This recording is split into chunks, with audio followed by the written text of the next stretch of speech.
they have ignored the auto population which is coming in 2019-20. Sir section 37 supplier को entitle करता है कि वो जीएसटीआर 1 में अपनी आउटवर्ड सप्लाईज को up till September of the following financial year तक रिपोर्ट कर सकता है, ड्यू डेट ऑफ सितंबर तक।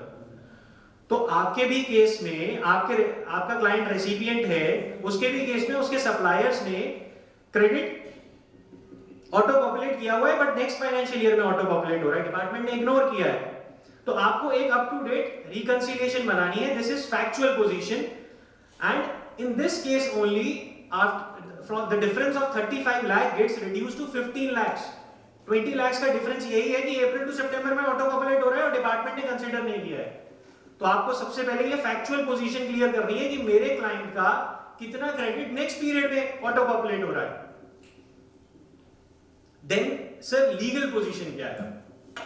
सर देखिए जीएसटी में मात्र 3 सेक्शन है सर जो एडमिसिबल, जो claim of input tax credit को डील करते हैं।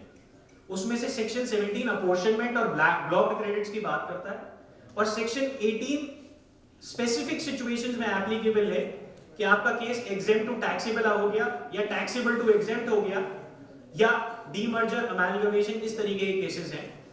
Meaning there by only section 16 is the main section. जैसे कि नव्या जी ने कहा, it is a glacier section.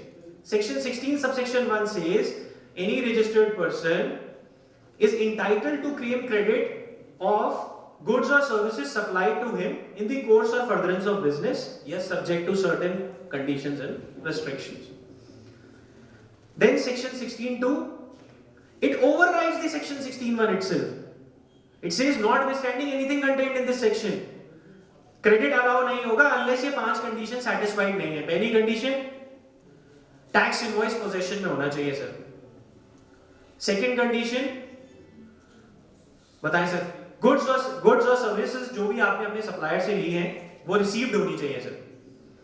Third is tax has been paid by the supplier. Fourth is, which is the most relevant condition, tax has been paid by the supplier, इसको भी discuss करते हैं। Fourth is return has been filed by the recipient under section 39, that is GSTR 3 भी आपके client ने file की होनी चाहिए, फाइल्ड है सर तभी क्रेडिट क्लेम किया। And one condition in the proviso is that payment has been made within 180 days. अब sir condition number 3 was supplier has made the payment. Sir 15 lakh में से 90% क्रेडिट ऐसा होगा supplier has made the payment. Still department is saying कि आप credit reverse करो। Sir, my submission is once I am satisfying all the substantive conditions of section 16, then how can he deny my credit? On the basis of a rule, और वो rule भी अक्टूबर 19 से applicable है, notice तो 18-19 का है। तो जहां पे अक्टूबर 19 से प्रायर के नोटिस अगर आपको आते हैं तो आप बड़ा क्लियरली सबमिट कीजिए that I am satisfying all the conditions laid down under the act and as well as made under the rules and due to a procedural lapse. अब सर 2A में क्रेडिट क्यों नहीं auto populate हुआ अगर supplier ने tax pay किया? Reasons हो सकते हैं sir, improper filing of GSTR 1, sir ने एग्जांपल लिया था, GSTR has been reported incorrectly, या सप्लाई B2C में रिपोर्ट कर दी, या उसने जीएसटीआर 1 में ये सप्लाई रिपोर्ट ही नहीं करी। तो sir due to a procedural lapse on part of my supplier who has paid the tax when after collecting it from me, क्या मेरा सब्सटैंटिव बेनिफिट डिनाई किया जा सकता है? सर दिल्ली हाई कोर्ट में, नव्या जी कह रहे थे पेंडिंग है, but there is a judgment settled है। आप साइटेशन नोट कर सकते हैं, Delhi high court in Arise India Limited has already settled this issue saying that a bona fide dealer cannot be denied the credit even if supplier has not paid the tax, just because department is not able to catch hold the fraudulent supplier. He cannot deny credit to a bona fide dealer, buying dealer. You cannot expect an assessee to do an impossible task. This is a landmark ratio of the Supreme Court. They cannot come out of this analogy. Judiciary अब उससे बाहर आकर के ये VAT की judgement है, same provision था section 9(2)(g) और दिल्ली वैट एक्ट कि सप्लायर के द्वारा टैक्स पेड होना चाहिए। Delhi VAT act says, Delhi high court says that this provision is ultra vires to the constitution. You can not expect an assessee to do an impossible task. आप buyer से ये नहीं कह सकते कि वो सप्लायर इंश्योर करे कि सप्लायर ने टैक्स पे कर दिया है। हाँ, अगर कनाइवेंस डिपार्टमेंट प्रूव कर सकता है बाइंग डीलर की कि उसने भी उसके साथ मिलकर के ये काम किया है, then it is fine. But अगर बाइंग डीलर बोनाफाइड है तो उसको क्रेडिट नहीं डिनाई हो सकता। सर सुप्रीम कोर्ट में रेवेन्यू ने एसएलपीपी फाइल की इस डिसीजन के against and supreme court has dismissed this petition.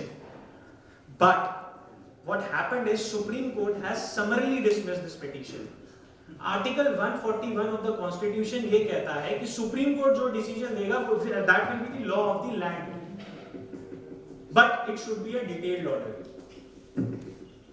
But that is not a detailed order. Supreme court ने ये कहा हम दिल्ली हाई कोर्ट के जजमेंट में इंटरफेयर नहीं करेंगे, it is a very well order, but they did not go into the merits.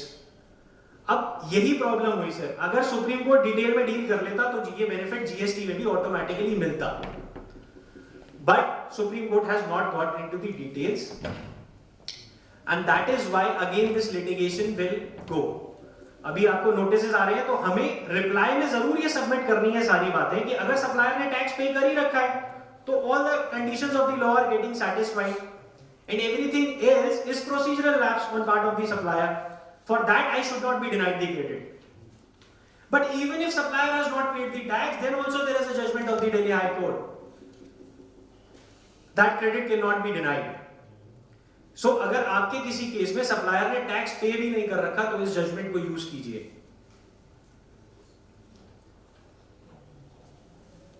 These are the forms. 10 में आपको डिस्क्रिपेंसी इंटीमेट होती है एंड 11 में आप रिप्लाई फाइल करते हैं. 12 में ऑर्डर आपको तभी इशू होता है अगर आपका रिप्लाई एक्सेप्टेबल है, otherwise proper appropriate action will be taken. 65 में ऑडिट बाय टैक्स अथॉरिटीज, जैसे मैंने पहले भी कहा. 66 special audit. 67 power of inspection search seizure. 73 74 है शो कॉज नोटिस. जो लोग सर्विस टैक्स करते थे सेक्शन 73 से को आप जानते हैं, वहां पे भी दो केसेस थे, एक बोनाफाइड इंटेंशन, एक मैलाफाइड केसेस. बोनाफाइड केसेस में department had time limit of 3 years to make show cause notice and malafide cases में 5 साल का टाइम होता था डिपार्टमेंट के पास. सिमिलरली जीएसटी में भी है, बस जीएसटी में मैंने शुरुआत में कहा था कि एजुडिकेशन एससीएन से डिमांड प्रपोज की जाती है. आप बताएं, कारण बताएं कि ये डिमांड क्यों ना कंफर्म की जाए. तो शो कॉज आ जाता है. मैंने अपने पिछले सेशन में वेबिनार में भी कहा था शो कॉज आ जाए, इसलिए डरना नहीं है, आपको अपना रिप्लाई सबमिट करना है. और इवन डिमांड भी कंफर्म हो जाती है, उसके बाद भी आपके पास अपील के राइट्स हैं. आप 10% कमिश्नर अपील के पास प्री डिपॉजिट करा के अपनी डिमांड को स्टे करा के अपील लड़ सकते हैं.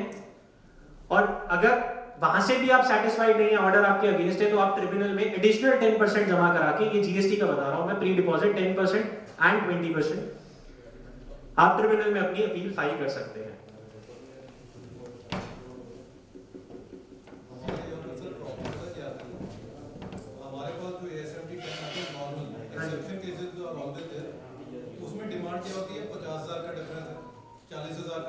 I understand sir. अपने पे असेसी अपील या उस इशू में जाना ही नहीं चाहता होता, वो कहता होता है इसको क्लियर कराओ शॉर्टकट में. अब वो डिपार्टमेंट फिर सेटिस्फाई भी करना पड़ता है सर, और कोई ऑप्शन ही नहीं बचती. Sir that is a fact. Yes right. देखिए आप you should always be prepared as a professional.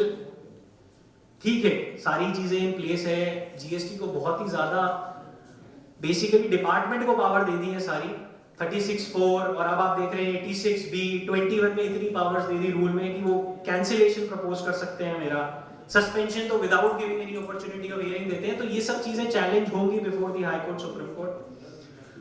But so far as this credit is concerned, if it is a significant amount which is not auto-populating in 2A, in my humble submission, you should certainly litigate.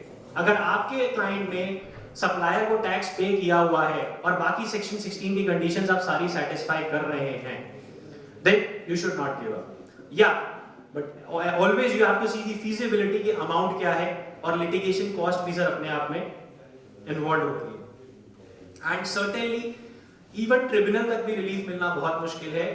ये constitutional court से decide कर पाएंगे, जैसे कि Delhi high court ने favour किया VAT law में, इसी तरीके से जीएसटी में भी हाई कोर्ट से ही बेनिफिट मिलेगा सर.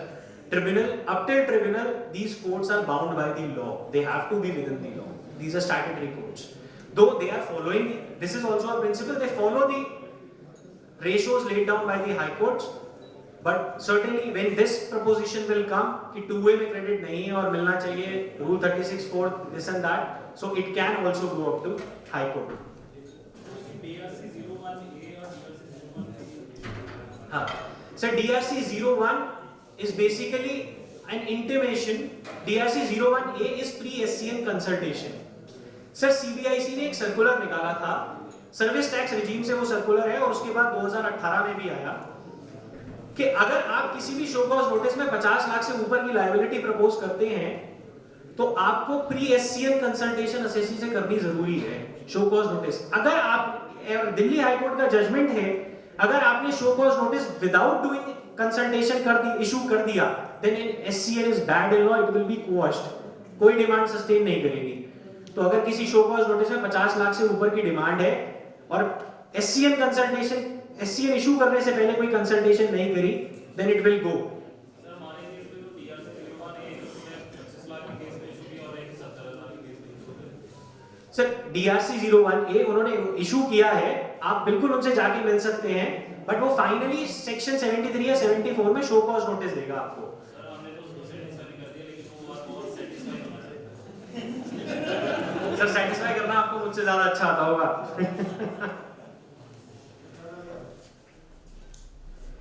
एक सर और थोड़ा सा प्रॉब्लम आती है, जब हम ASM की 10 नोटिसेस आते हैं तो उसमें प्रॉपर ऑफिसर हमें टाइम दे देता है 7 days 15 days. लीगली सर आप under the provisions of section 61 which we are reading, आप 30 डेज के लिए एंटाइटल्ड है रिप्लाई फाइल करने के लिए. और अगर प्रॉपर ऑफिसर इससे कम टाइम आपको देता है तो आप एक रिक्वेस्ट एक्सटेंशन फाइल करके उससे टाइम ले सकते हैं. That in terms of provisions of section 61(3) the law says that assessee is entitled to furnish an explanation within 30 days. तो ये प्रैक्टिकली काफी होता है कि वो 7 या 15 डेज का देते हैं और ये कह देते हैं कि आप रिप्लाई फर्निश करें, नहीं तो हम आगे प्रोसीड करेंगे. तो आप जरूर एक सबमिशन दें कि this is not legally correct. Next sir आते हैं assessment of non filers of return. अभी तक हमने पढ़ा स्क्रूटनी ऑफ रिटर्न्स. जिन लोगों ने रिटर्न फाइल करी उनकी स्क्रूटनी हुई, प्रॉपर ऑफिसर ने डिस्क्रिपेंसी आइडेंटिफाई करी और आपको इंटीमेट करी, आपने एक्सप्लेनेशन फाइल किया. If it is acceptable fine, if it is not acceptable he will proceed it further. अगर आपने रिटर्न ही नहीं फाइल करी, GSTR 3 भी अगर आपने फाइल नहीं करी, there is a circular, I will come to the provisions as well. There is a circular number 129 जो ये कहता है कि अगर उन्होंने स्टैंडर्ड ऑपरेटिंग प्रोसीजर बनाया कि रिटर्न की ड्यू डेट आने से पहले आपको फोन पे एक मैसेज आ जाएगा दैट रजिस्टर्ड मोबाइल नंबर पे कि आपकी ड्यू डेट अप्रोचिंग है एंड आप रिटर्न फाइल करिए. बट अगर आपने ड्यू डेट लैप्स होने के बाद भी रिटर्न नहीं फाइल करी तो immediately next day of the due date आपको मेल भी आएगा और मैसेज भी आएगा. सर दिल्ली में आ रहा है सर, आई डोंट नो आपको, वैसे तो सिस्टम में आपको भी आ रहे होंगे इस तरीके से मैसेज आ जाता है that please file your return. Even after the expiry of 5 days अगर आपने रिटर्न नहीं फाइल करी, then he has to issue you a notice under section 46 which says कि आप रिटर्न फाइल करिए अगले 15 दिन में, notice to a return defaulter. It is in form GSTR 3A अगर आप कभी आपको आया हो तो. अगर आप इन 15 दिनों में भी रिटर्न नहीं फाइल करते हैं, then section 62 empowers the proper officer to proceed and do the best judgment assessment. वो अपनी तरफ से अपने एस्टिमेट्स के बेसिस पे वो बेस्ट जजमेंट असेसमेंट करेगा, but that estimate can not be a pure guess work. वो आपने सब इनकम टैक्स में बड़े सेटल्ड प्रिंसिपल्स हैं बेस्ट जजमेंट असेसमेंट के ऊपर, there are hundreds of judgments. तो सर्कुलर ने भी उस प्रिंसिपल को रिकॉग्नाइज करते हुए ये कहा कि जब proper officer best judgment assessment करेगा ऐसे केसेस में तो उसको GSTR 1 उसके सप्लायर की भी कंसीडर करनी है कि कितनी इनपुट सप्लाईज उसने ली है. अगर ट्रेडर है और पीछे का ट्रेंड उसे पता है कि 1 करोड़ की परचेज है और 1 करोड़ 10 लाख रुपए की सेल है, तो उस करंट पीरियड की जिसकी रिटर्न नहीं फाइल करी, आप उसमें देखिए कितनी इनपुट सप्लाईज आ रही है. या ई-वे बिल्स की डिटेल को कंसीडर कीजिए बेस्ट जजमेंट असेसमेंट करते हुए, या अगर उसने GSTR 1 फाइल कर रखी है तो उसको कंसीडर कीजिए. तो इस तरीके से सर्कुलर ये कहता है कि आप इन चीजों को लेकर ही बेस्ट जजमेंट असेसमेंट करेंगे. आप inspection search and seizure inspection भी कर सकते हैं, sorry not search and seizure, but आप इंस्पेक्शन भी कर सकते हैं एसएससी का to gather the information to do the best judgment assessment. But interesting part ये है सर, इसी सेक्शन का सबसेक्शन 2 ये कहता है कि अगर आप return within 30 days from the date of order file कर देते हैं तो ये assessment deemed to be drop मानी जाएगी. विड्रॉ हो जाएगा best judgment assessment order, but this 30 days has to be considered very strictly. There is a Kerala high court which says कि अगर असेसी ने 31st डे भी रिटर्न फाइल करी best judgment assessment के ऑर्डर आने के बाद, so this because this is an exemption provided under the law, it has to be read very strictly, and therefore the 30 days has to be read very strictly. 31st day पे उसको appeal ही file करनी पड़ेगी best judgment assessment order के against. उसकी return के basis पे उसका order withdraw नहीं किया जाएगा. Then ये जो रिटर्न फाइल करनी है आपको बेस्ट जजमेंट असेसमेंट के विद इन 30 डेज में, and has to be a valid return. Valid return has been defined. Return अलग से डिफाइंड है लॉ में 297 में जो हमने शुरू में देखा. अब 2117 में वैलिड रिटर्न भी डिफाइंड है, व्हिच सेज कि जो आप अपना सेल्फ असेस टैक्स कर डिक्लेयर कर रहे हैं उसको प्रॉपर्ली पूरा पे करते हैं. वैसे 3B में कोई ऑप्शन नहीं है कि आप पार्टली पे करें, but yes they have given this definition of valid return. इसके जो मेन सेक्शन 62 की मेन ऑब्जर्वेशन है सर, कंडीशन प्रेसिडेंट इज आपको नोटिस आएगा पहले, वो डायरेक्टली बेस्ट जजमेंट असेसमेंट नहीं कर सकता. आपको नोटिस आएगा कि आप 15 दिन में रिटर्न फाइल करिए under GSTR 3A. Without service of that notice वो असेसमेंट नहीं कंप्लीट करेगा. And then this section override 73-74. हमने 61 में पढ़ा स्क्रूटनी ऑफ रिटर्न में कि अल्टीमेटली शो कॉज आएगा, बट 62 में जहां पे आपने रिटर्न नहीं फाइल करी वहां कोई शो कॉज नहीं आएगा. वो डायरेक्टली असेसमेंट ऑर्डर पास करेगा और उसके बाद आपके पास अपील का ही राइट है. नोटिस की जो सर्विस है ईमेल में काफी सर जहां पे लॉ में स्पेसिफिकली लिखा हुआ है that it has to be uploaded on the portal, Madhya Pradesh high court का भी डिसीजन है that it has to be uploaded on the portal, but yes that is a judiciary, it is a different thing. बस yes under section 169 of the CGST act delivery on email is a valid service of notice. It is there. और even अगर sequence देखें तो uploading on portal से पहले आता है ये क्लॉज कि वो ईमेल पे भी सर्व कर सकते हैं. But Madhya Pradesh high court और Rajasthan high court was there which says कि क्योंकि रूल में उस पर्टिकुलर प्रोविजन को जहां पे डिस्प्यूट किया जा रहा था वहां उस रूल में लिखा हुआ है that it has to be uploaded on the portal, so mere delivery on email was not considered sufficient. तो स्पेसिफिकली जहां रूल नहीं मेंशन करता है वहां पे आपको सेक्शन 169 की सर्विस देखनी है. अगर उसने डिलीवरी ईमेल पे की है then that is fine.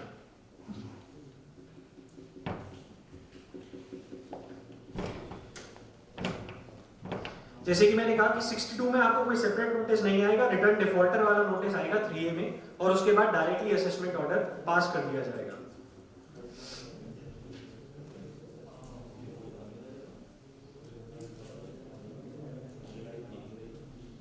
This is the judgment which I was talking about, Kerala High Court. 30 days is a strict provision under the law.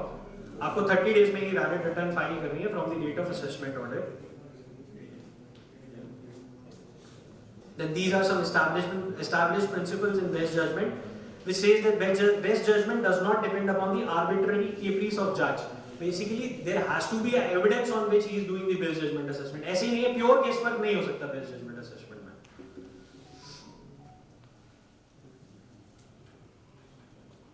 Best judgment assessment करेंगे तो ITC का इनपुट देंगे आपको. Yes sir, circular कहता है कि वो consider करना पड़ेगा प्रॉपर असेसमेंट. जो 2A में क्रेडिट आ रहा है उसका बेनिफिट आपको मिलेगा. Next section is sir assessment of unregistered persons. अब जो आदमी ने जिसने रजिस्ट्रेशन ही नहीं लिया, दो he was liable to take the registration, या फिर जिसका रजिस्ट्रेशन प्रॉपर ऑफिसर ने कैंसिल कर दिया सुओ मोटो, उसे 29 सबसेक्शन 2 में पावर है कि अगर एक असेसी 6 टैक्स पीरियड्स की कंसेक्यूटिवली रिटर्न नहीं फाइल करता है, या कंपोजिशन डीलर है और 3 कंसेक्यूटिव टैक्स पीरियड्स की रिटर्न नहीं फाइल करता है, या रूल 21 में if he is issuing invoice or bill without supply of goods or services, which is certainly an offense under GST, उस केस में, या आपने रूल 21 में रीसेंट अमेंडमेंट फ्रॉम 1 जनवरी 2021 कि अगर आपने क्रेडिट 16 के अकॉर्डिंग नहीं लिया या रूल्स के अकॉर्डिंग नहीं लिया, then also they can propose cancellation. इन केसेस में अगर आपका रजिस्ट्रेशन कैंसिल हो जाता है but there was a tax liability which was there which you have not paid, तो आपकी बेस्ट जजमेंट असेसमेंट ऑफिसर कर सकता है.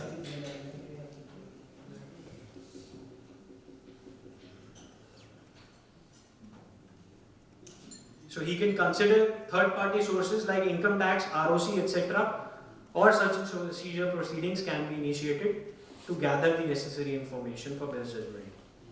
And again this section also overrides 73-74, meaning thereby no show cause notice, direct assessment order and then appellate remedies. These are basically the cases wherein they can cancel the registration. I have already told you.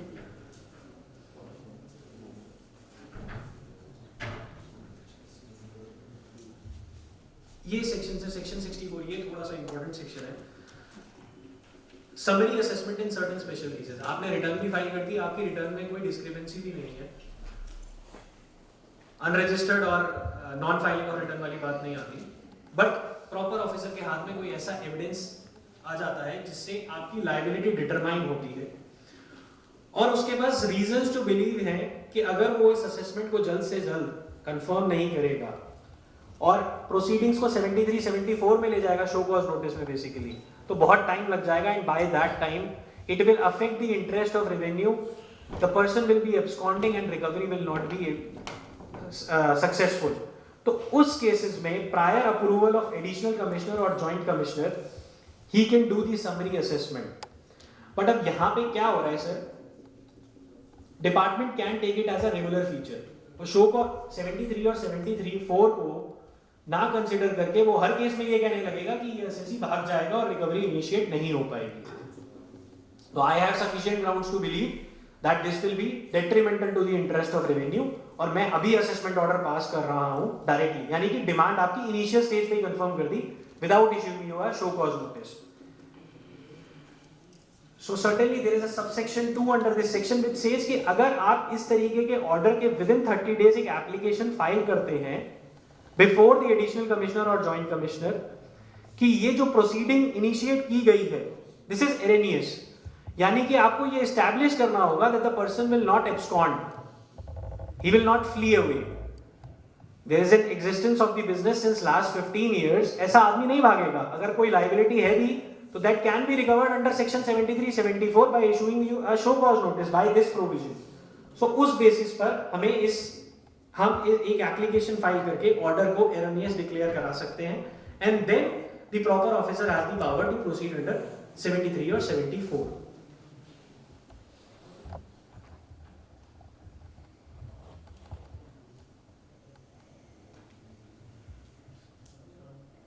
Basically, it ensures speedy recovery of demand where the person has admitted the liability. For example, I had a client जहाँ पे 180 days में assessee ने supplier को value नहीं पे की, tax नहीं पे किया, and department says that you are liable to reverse the credit. अब credit तो reverse करना ही ठीक है, section 16(2) proviso says that, but क्या इस section के अंदर भी assessment हो सकती है? Once I am running a business since last many years, just because मैंने अपने सप्लायर को टैक्स नहीं पे कर पाया due to any reason, financial crunch, तो वो मेरा क्रेडिट इस सेक्शन में रिकवर करना चाह रहा है bye issuing a assessment order, after which मेरे पास एक ही ऑप्शन है कि मैं अपील में जाके खड़ा हूं. एजुडिकेशन का मेरे पास प्रोसेस ही नहीं है कि मैं अपनी बात किसी को कह सकूं. So in those cases the department is basically doing wrong and this provision will be challenged if department adopts it as a regular feature कि हर केस में section 64 को invoke कर दिया.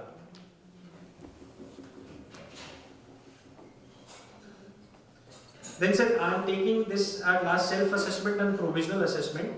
Self assessment is basically आपको सारे provisions को consider करके अपनी output tax liability को और input tax credit को consider करके आपने अपनी रिटर्न फाइल करनी है और सेल्फ असेस टैक्स पे करना है.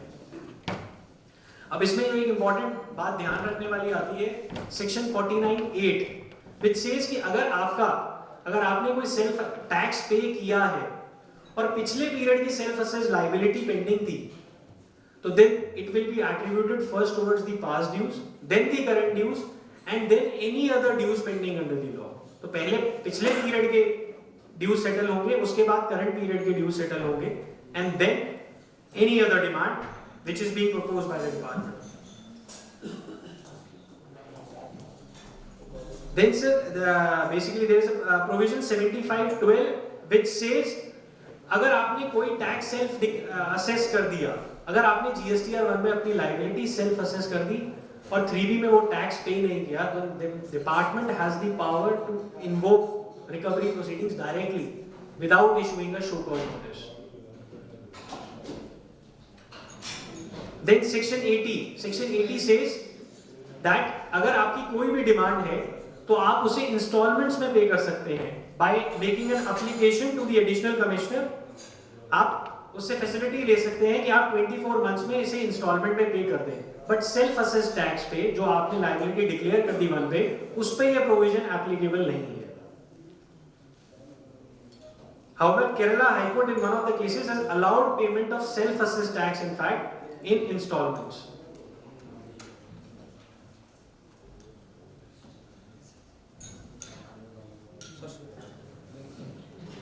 Then there is judgment of the Madhya Pradesh High Court again. If you have declared the liability in your GSTR 1 but not paid in GSTR 3B, then it can be directly recovered from you. No 73-74 notice is required.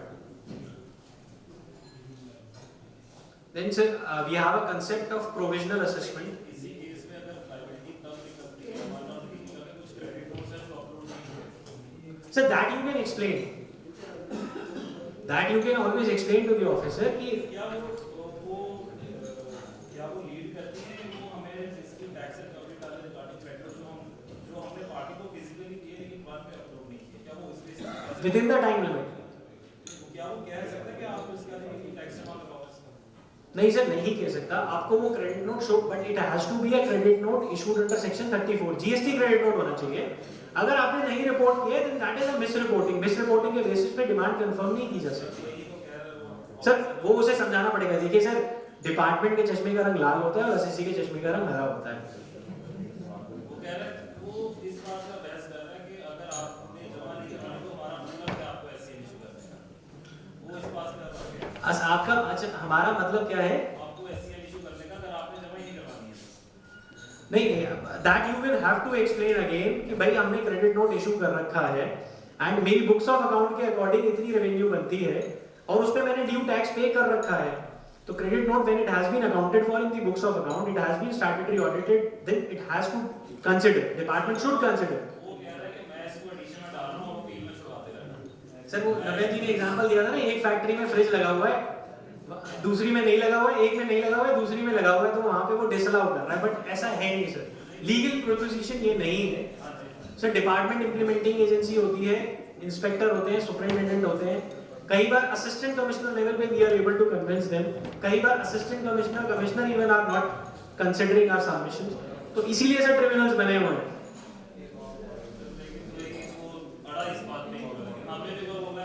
नहीं, आप उसे submission ये बना करके दे सकते हैं that आप हमारी बुक्स ऑफ अकाउंट को देखिए, स्टैट्यूटरी ऑडिटेड है, इतनी लायबिलिटी बनती है, we have already passed a credit note, just that it has not been reported in GSTR.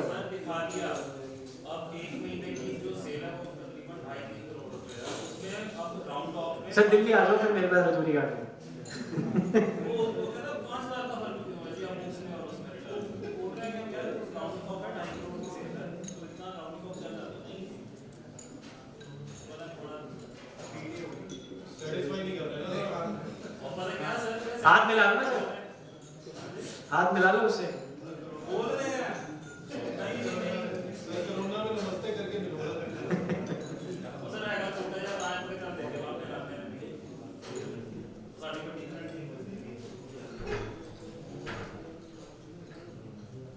So then there is a concept of provisional assessment, not that practically relevant। कभी आपने देखा नहीं होगा SSC को provisional assessment department में application file करते हुए। दो there is a provision under the law कि अगर आप वैल्यू डिटरमाइन नहीं कर पा रहे हैं अपनी सप्लाई की या रेट डिटरमाइन नहीं कर पा रहे हैं, then you can make an application to the officer and he will make a provisional assessment of your liability and then subsequently he will do the final assessment. But ये practically relevant क्यों नहीं है? क्योंकि वो ये कहते हैं कि जो आपकी लायबिलिटी की ड्यू डेट थी वहां से आपसे इंटरेस्ट लेके अगर फाइनल असेसमेंट के दौरान एक्सेस टैक्स पेबल बनता है।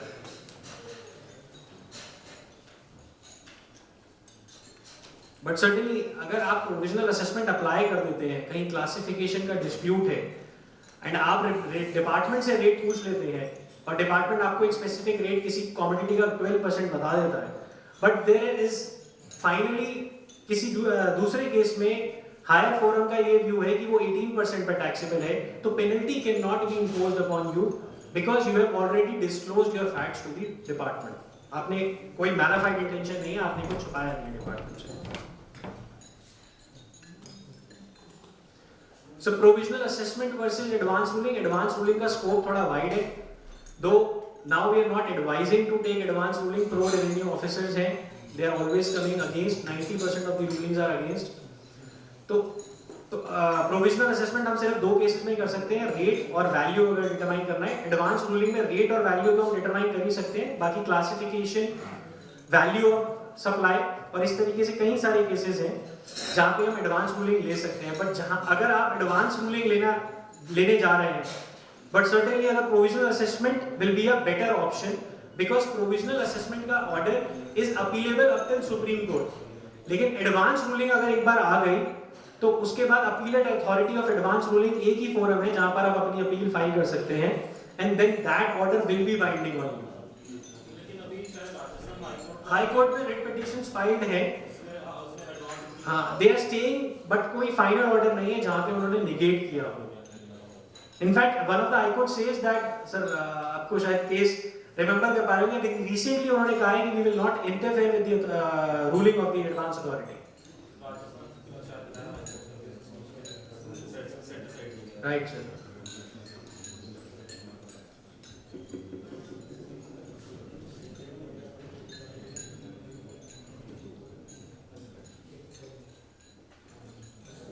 देन सर हमने जितने भी असेसमेंट प्रोविजंस पढ़े 61 to 64, these all are appealable orders. जो भी असेसमेंट अगर आपकी होगी, you have an option to file an appeal before the commissioner appeal or then the tribunal and then high court or supreme court. All these are appealable orders.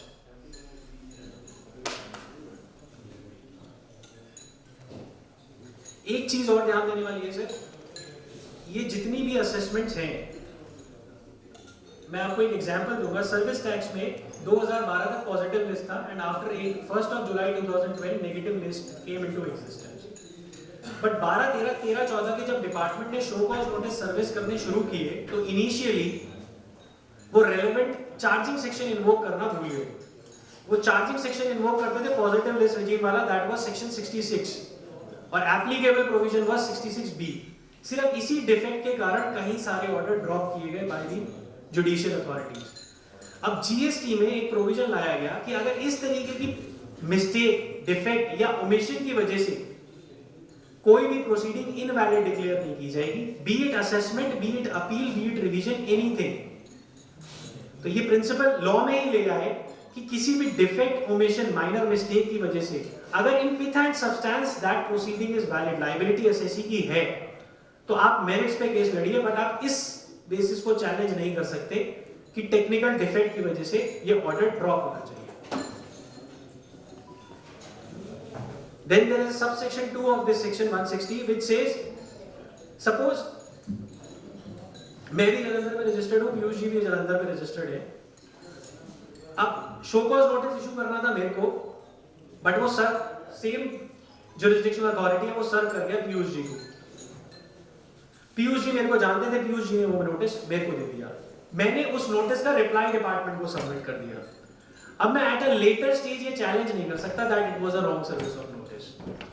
या similarly Piyush ji के jurisdictional officer ने अगर वो different था, अगर मुझे notice issue कर दिया, मेरे को ये इनिशियली चैलेंज करनी है wrong jurisdiction.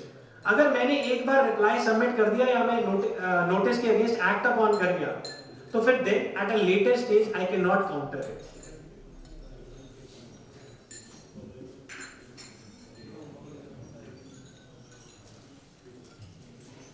With this I will conclude.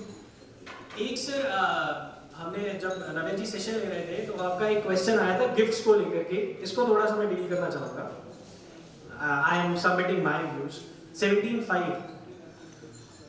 अब आप गिफ्ट्स में सिर्फ वो गिफ्ट्स इंक्लूड करेंगे जो out of love and affection है, या वो गिफ्ट्स भी इंक्लूड करेंगे जो फॉर बिजनेस प्रमोशन दिए गए हैं? This is my question to you. P&L में आप ले रहे हैं, अगर आप ये इनिशियली एक पॉलिसी बना ले, डॉक्यूमेंट कर ले जैसे कि बड़ी कंपनीज करती हैं कि हम अपने डीलर को, अगर वो हमसे इतना माल खरीद लेता है तो हम उसे सर्टेन इंसेंटिव देंगे या ये गिफ्ट्स देंगे, तो then it can be accounted for in the business promotion, वो क्रेडिट आपको मिल सकता है। अगर आप ये पहले से ही डॉक्यूमेंट करें और आफ्टर थॉट ना डिक्लेयर, डिपार्टमेंट ये ना कहे कि ये आफ्टर थॉट था। बात नहीं आ गया था ना कि अगर आपके पास रिटर्न एग्रीमेंट अगर आप बात भी कर लेते हो कि स्कीम ये सबकी बात है जब सर वो सर्कुलर आया था, वो सेक्शन 15 में डिस्काउंट के ऊपर बात आती है कि अगर प्री अग्रीड है before the supply in the written agreement तो डिस्काउंट में बेनिफिट मिल जाएगा। मैं गिफ्ट की बात कर रहा हूं। There are dealers who are giving, Asian paint dealers who are giving gold coins on Diwali. अब वो अपने सब डीलर्स को बिजनेस प्रमोशन के लिए काम कर रहे हैं, then certainly this credit will be available, though it will be prone to litigation, but we can fight it. और वर्कर्स वाला तो फिर होगा ही ना, वर्कर्स वाला सर, जैसे वर्कर्स को दे दिए सर वर्कर्स वाला नहीं होगा, वो बिजनेस प्रमोशन के लिए नहीं है। लेकिन हाँ 50,000 की लिमिट, जैसे कि पीयूष जी ने कहा शेड्यूल 1 में that is not, that will not be considered as supply, tax नहीं आएगा। अगर आप फ्री गिफ्ट देंगे 50,000 से ऊपर तो उस पर टैक्स आएगा। अब इसमें एक और एग्जांपल आता है सर, आपकी स्टेशनरी शॉप है, आप रेगुलर कोर्स में आप गुड सेल कर रहे हो, आपने घर आके अपने बेटे को एक पार्कर का पेन दे दिया सर, अब इसे सप्लाई मानेंगे या क्रेडिट डिसअलाउ करेंगे?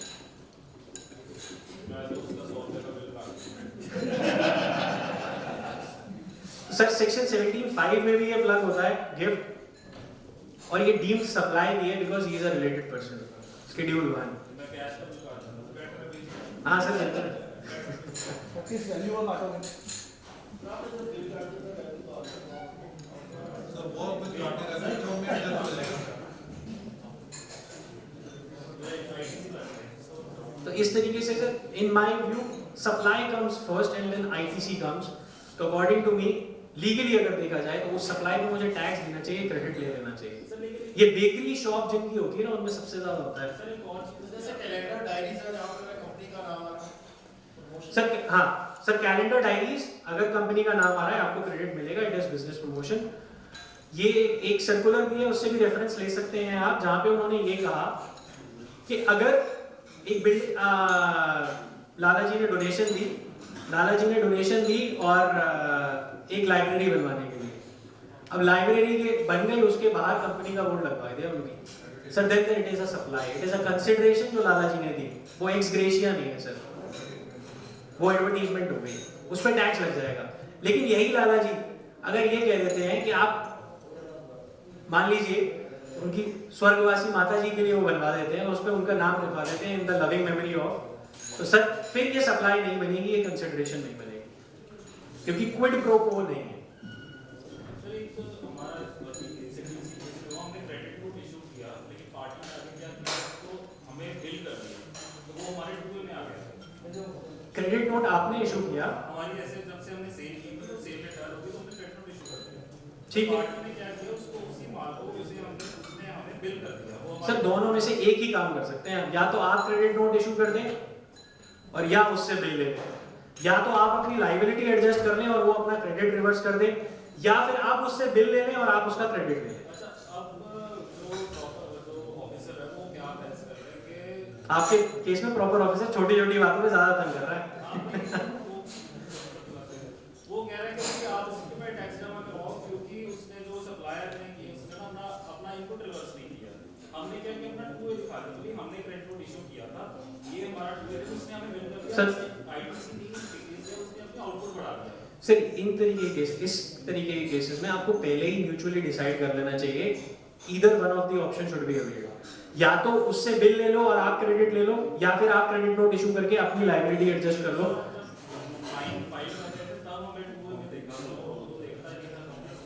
कौन से पीरियड का बिल है सर ये जो उसने इशू किया? Financial year 1890।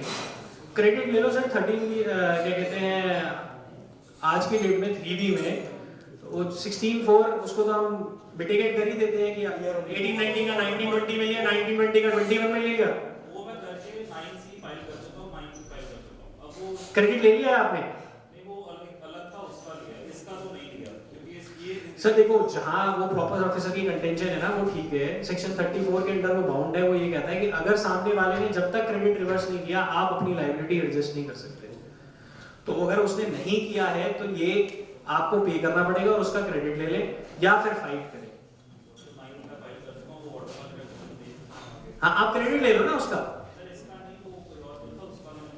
सर जो पेंडिंग भी रहेगा उसका भी ले लो ना, मैं तो कह रहा हूँ, और उसके अमाउंट को पे कर दो। सर देखिए, रिटर्न तो रिपोर्टिंग होती है। अब आप ये कह सकते हैं कि रिटर्न फाइल होगी, कोई टैक्स लायबिलिटी पीछे की बन रही है, मैं ये डिस्चार्ज करूंगा, ऐसा तो नहीं है। तो जब टैक्स लायबिलिटी डिस्चार्ज कर रहे हैं तो क्रेडिट भी लीजिए, उसको रिप्रेजेंटेशन देनी पड़ेगी कि 18-19 का 1920 में लिया, 1920 का 21 में लिया। हाँ, वो रिकंसिलिएशन बनानी पड़ेगी।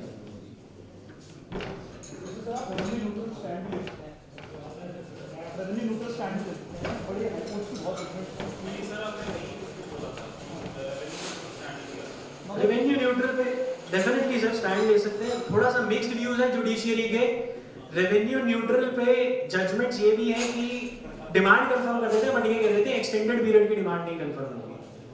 बट इसमें ना कोई ऑप्शन बचेगा, रीडिंग के बाद 70 रीडिंग की है, हाँ। नोट भी इशूड है, इनवॉइस भी इशूड है, कॉन्ट्रैक्ट पहले ही हो गया। और सेक्शन 34 के अकॉर्डिंग वो मानेगा नहीं कि आप अपनी लायबिलिटी रिड्यूस करें। सर वो टैक्स पे कर चुका है, बट आप अपनी लायबिलिटी से कैसे खत्म करेंगे उसे? सेक्शन 34 ये कहता है कि जब आप क्रेडिट नोट इशू कर रहे हैं तो आपको एडजस्टमेंट ऑफ लायबिलिटी तभी मिलेगी जब सामने वाले ने क्रेडिट रिवर्स कर दिया उस ट्रांजैक्शन का। अब उसने किया ही नहीं वो ट्रांजैक्शन, आप एक ये स्टैंड ले सकते हैं कि जो उसने टैक्स पे किया, it can be considered as reversal of credit, this can be the representation. हाँ, तो ये अब ये सर नीचे वाला नहीं मानेगा ये आपकी बात, ये तो आपको करना ही पड़ेगा। टेबल नंबर 4 में चाहिए आउटपुट सप्लाई की, या उसने टेबल नंबर 10 में माइनस करके शो करा, तो उससे बड़ा मैटर प्ले करेगा कि उसने अपने एनुअल रिटर्न्स के अंदर जो सप्लायर था उसने एनुअल रिटर्न के अंदर क्या इसका रिवर्स इंपैक्ट लिया या नहीं लिया। तो सब्सटैंशियल ऑफ रिटर्न सर उसने, जो मैं अंडरस्टैंड कर रहा हूँ, आपका केस है, उसने जब अपना फॉर्म 9 भरा होगा ना, उसने टेबल नंबर 4 में लायबिलिटी शो करी होगी और टेबल नंबर 9 की लायबिलिटी रेसिप्रोकेटली इंपैक्ट आया होगा। नहीं तो सर अगर नहीं है, नहीं पाई तो ड्राफ्ट 9 फ्री करके उसको सबमिट कर सकते हैं आप सारे डॉक्यूमेंट साइन करा। सर नंदा जी जब तक आते हैं, मैं एक चीज और कंटिन्यू करना चाहूंगा। कल अश्विनी जी के साथ बैठे थे तो वो कह रहे थे कि शो कॉज नोटिस कि आप टाइम लिमिट बता देना, तो उसमें थोड़ी प्रॉब्लम आती है। शो कॉज नोटिस जो सर्विस टैक्स में इशू होते थे, वहां पे बोनाफाइड केसेस में 3 इयर्स का टाइम होता था और डिपार्टमेंट कभी भी बोनाफाइड एलिगेशन लगाता ही नहीं था। वो यही कह रहा था हमने ऑडिट की, हमने आइडेंटिफाई किया, असेसी की इंटेंशन थी इवेजन ऑफ टैक्स की, इसलिए हम फ्रॉड का एलिगेशन लगाते हैं और एक्सटेंडेड पीरियड इन्वोक करते हैं, हम 5 साल का केस बनाएंगे। तो 90% ऑफ द केसेस में यही होता है। दो देयर आर जजमेंट्स कि just because a liability has been ascertained in an audit, it does not prove a mala-fide intention. Sir मेरा क्लाइंट है 50 करोड़ की लायबिलिटी है, 48 करोड़ पे कर रहा है, 2 crore due to some time reconciliation unpaid रह गया। यू कैन नॉट से कि 2 करोड़ इंटेंशन थी इवेजन ऑफ टैक्स की। If he has paid tax of 48 crores, he could have paid tax of 2 crores also. So there are judgments which say that just because an amount has been ascertained by the department, you cannot say that it was a mala-fide intention. तो mala-fide intention के cases में sir department के पास 5 साल का time limit है। Service tax का कोई भी शो कॉज नोटिस आज की डेट में बोनाफाइड एलिगेशन लगा करके इशू नहीं हो सकता। नॉर्मल पीरियड ऑलरेडी एक्सपायर हो चुका है 3 साल का। हाँ, 5 साल के पीरियड को वो इन्वोक कर सकते हैं प्रोवाइजो टू सेक्शन 73 में, और वो यही करते हैं। तो अभी जो आपके पास शो कॉज नोटिस इशू हो सकते हैं वो अक्टूबर 2015 से लेकर के 30 जून 2017 तक के इशू हो सकते हैं।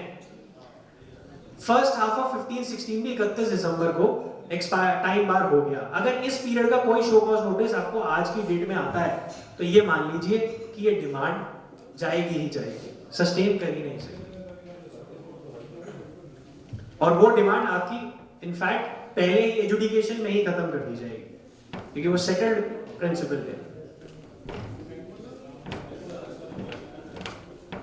सर रिप्लाई तो देखिए करना पड़ेगा, आप एक कॉन्स्टिट्यूशन ऑफ इंडिया में आप एक इंडियन सिटीजन हैं और लॉ को अवॉइड भी करना पड़ेगा और आपको रिप्लाई भी सबमिट करना पड़ेगा, नहीं तो डिमांड तो फिर वो तो उसको भी कंफर्म कर देंगे।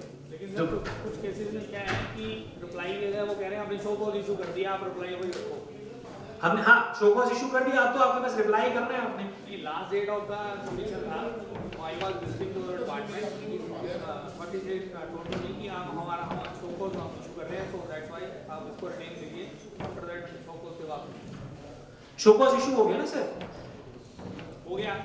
मतलब अब आप that day was the last day, उन्होंने लिए ही सबमिशन ली। हाँ तो ठीक है सर, शो कॉज अगर उन्होंने इशू करने से हमें जैसे अपने डिस्पोजल दिखाने हमें आ रहे क्लाइंट्स को, ऐसे डिपार्टमेंट को भी अपने डिस्पोजल दिखाने, उन्होंने शो कॉज कर दिया। आप ये देखिए आपको सर्विस कब हुई, अगर आपने बाय हैंड लिया तो उसी दिन सर्विस मान ली गई, अगर वो बाय पोस्ट या कोरियर आया तो अगले दिन आया होगा सर, वो टाइम बार हो गया। अब अगर विद इन टाइम है तो सर आपको रिप्लाई फाइल करना पड़ेगा, उसे एजुडिकेट कराना पड़ेगा।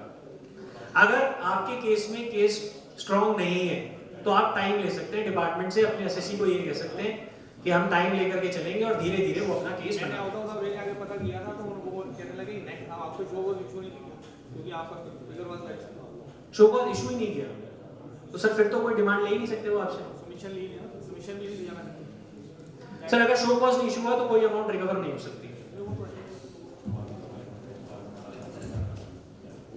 Show cause is the principal basic first document for the initiation of litigation.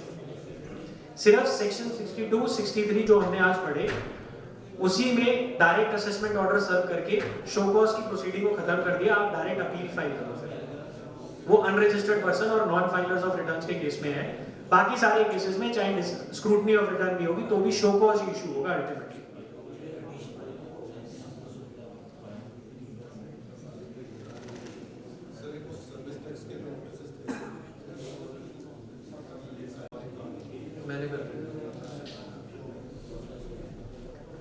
Service tax के जैसे शो कॉज नोटिसेस आते हैं आपको, आपके क्लाइंट्स को, तो सबसे पहले जो कुछ टेक्निकल ग्राउंड्स पे आप नोटिसेस को डिनाई कर सकते हैं। आप ये देखिए कि उस पे डिन नंबर है या नहीं, टाइमली सर्व्ड है या नहीं है, जुरिस्डिक्शन ऑफिसर की प्रॉपर है या नहीं है, and then only you can proceed towards the merits. अब मेरिट्स में जब प्रोसीड करेंगे तो आप ये देखें, शो कॉज नोटिस को अच्छे से पढ़ें और ये देखें कि आरयूडीज जो डिपार्टमेंट ने रिलाई अपॉन किए हैं वो आपको सारी कॉपीज मिली हैं या नहीं मिली हैं। अगर नहीं मिली है तो आप उनसे मांगिए, वो एक रिटर्न लेटर लिखिए और रिक्वेस्ट करिए कि हमें आरयूडीज दें जिन पे आप रिलाई करके हमारी डिमांड निकाल रहे हैं। उसके बाद अगर डिपार्टमेंट ने किसी स्टेटमेंट पे रिलाई किया है किसी, अभी जीएसटी में बहुत होगा बोगस इनवॉइसिंग का जो कंसेप्ट है वो सारा स्टेटमेंट्स पे अभी बेसिस है। अब एक ट्रांसपोर्टर की स्टेटमेंट ले जाती है, ट्रांसपोर्टर ये कह देता है मैंने तो कभी माल मूव नहीं किया, और वो रेसिपिएंट की लायबिलिटी निकाल रहे हैं, क्रेडिट कह रहे हैं कि रिवर्स होगा। अब सर ये देखिए जो जेन्युइन ट्रांजैक्शन है वो तो आप और मैं जानते हैं, वो एक अलग बात है, एक्चुअल है या नहीं है वो एविडेंसेस पे देखा जाएगा। लेकिन टेक्निकल बेसिस पे जब हम केस फाइट करेंगे तो हम ये भी कहेंगे कि आप उस आदमी को प्रोड्यूस करें जिसकी आपने स्टेटमेंट पे रिलाई करके मेरी ये डिमांड प्रपोज करी है। अब डिपार्टमेंट ने 10 लोगों की स्टेटमेंट ली होगी सर, उसमें से 2 मिलेंगे, 8 मिलेंगे ही नहीं सर, क्योंकि ये केस आएगा 5 साल बाद ट्रिब्यूनल में, तो वो उसी बेसिस पे ड्रॉप होती है सर चीजें। आपका क्रॉस एग्जामिनेशन का राइट है, अगर क्रॉस एग्जामिनेशन डिपार्टमेंट नहीं दे पा रहा है तो वो शो कॉज नोटिस क्वॉश होगा सर।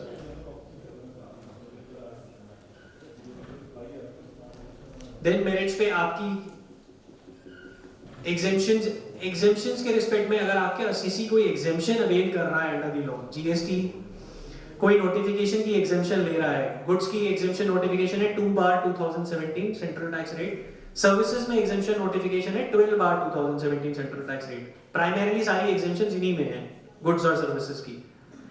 सर सुप्रीम कोर्ट का एक जजमेंट है 2018 का, Dilip Kumar and company by justice Ranjan Gogoi. He says that if an SSC is claiming an exemption under a fiscal law, then any ambiguity shall go in favor of revenue, meaning thereby अगर आपका client कोई exemption avail कर रहा है, for example medical health care services है, तो वो जो एंट्री है कि he should, the service provider should be a clinical establishment यानी कि हॉस्पिटल, और an authorized medical practitioner. Authorized medical practitioner भी defined है, कौन सी स्ट्रीम ऑफ मेडिकल साइंस में वो रजिस्टर्ड है, and he should be providing a health care service. अगर आप सारी कंडीशंस को सेटिस्फाई करेंगे, four corners of the exemption notification में आपका केस फॉल करता है, तभी आपको एग्जेम्पशन मिलेगी. अगर कोई भी एम्बिग्विटी है, then it will go in the favor of the revenue department. Exemption benefit will not be given. 1986 का एक जजमेंट था सुप्रीम कोर्ट का, जहां पे वो ये कहते थे कि in case of exemption ambiguity will go in favour of assessee. This has been overruled in 2018. और अब इस कंसेप्ट को लेकर के कहीं जजमेंट्स आ रहे हैं जहां पे भी लॉ में बेनिफिट दिया गया है. फॉर एग्जांपल हम डिस्कस कर रहे थे बेस्ट जजमेंट असेसमेंट में 30 डेज का टाइम पीरियड दिया गया है, आपका ऑर्डर विड्रॉ कर दिया जाएगा, प्रॉपर ऑफिसर अपना ऑर्डर विड्रॉ कर लेगा अगर आपने 30 दिन में वैलिड रिटर्न फाइल कर दी. लेकिन अगर 31वें दिन फाइल करते हैं तो उसी जजमेंट को रेफर करते हुए केरला हाई कोर्ट ने ये कहा कि 31st day is not allowed.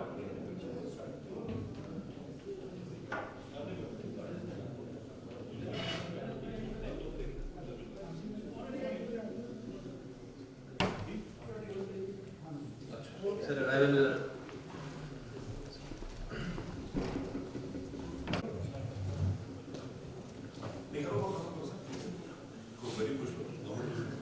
any other query on Chocos notices, ASMT 10 notices.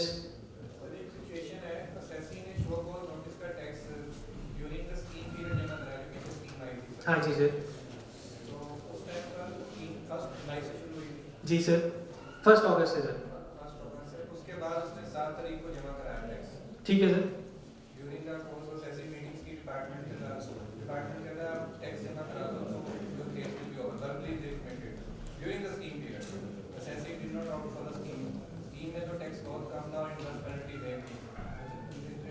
अच्छा, स्कीम में आने के बाद भी स्कीम में नहीं गए. स्कीम में नहीं गया, असेसी खुद चला गया, विदाउट काउंसिल चला गया. असेसी ने वहां पर कमिट कर दिया, टैक्स भी जमा करवा दिया. नाउ डिपार्टमेंट इज सेइंग कि आप उसका इंटरेस्ट और penalty. Definitely sir, this is a lapse part of the SSC. आपको इसको फाइट करना भी है अगर, तो it will I mean you have to run pillar and post.